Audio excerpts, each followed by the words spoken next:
আজকের আমি তোমাদের সঙ্গে শেয়ার করব ধনেপাতার আচার। তার জন্য প্রথমে রসুনগুলোকে কুচিয়ে নিচ্ছি আর একদিকে ধনেপাতাগুলো ধুয়ে একটু শুকিয়ে নিচ্ছি। এটা যেহেতু স্টোর করব তাই জল থাকলে না তাড়াতাড়ি নষ্ট হয়ে যাবে।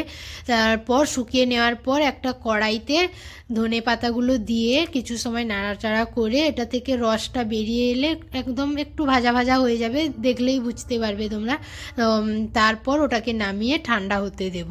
আর এদিকে তেঁতুলের কাতটা বের করে নিচ্ছি। আর কথা বলতে বলতে দেখো ধনে পাতাটা একদমই ঠান্ডা হয়ে গেছে। এখন এটার একটা পেস্ট বানিয়ে নেব। এই পেস্টটা না বেশি একটা মিহি টাইপের হবে না, তো হালকা করে জাস্ট একবার ঘোরালেই হয়ে যাবে।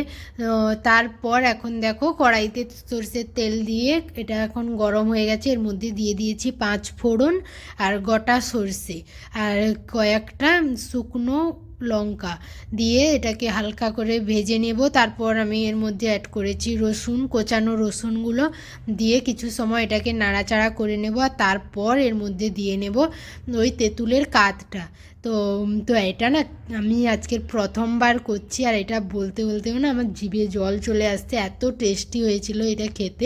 এখন এর মধ্যে অ্যাড করছি লঙ্কা গুঁড়ো, হলুদ গুঁড়ো, পরিমাণ মতন চিনি আর লবণ দিয়ে এটাকে কিছু সময় হতে দেব। এরপর এখন এর মধ্যে অ্যাড করছি ওই ধনেপাতা বাটাটা। এটা দিয়ে কিছু সময় নাড়াচাড়া করে নিলেই রেডি ধনেপাতার আচার। এটা কিন্তু খেতে বেশ টেস্টি হয়েছিল, আর আমি এটা প্রথমবারই করেছিলাম, খুব ভালো হয়েছিল খেতে। তো চলো দেখা হচ্ছে নেক্সট ব্লগে। আর যেতে যেতে অবশ্যই চ্যানেলটা সাবস্ক্রাইব করে দিও। Tata, subscribe.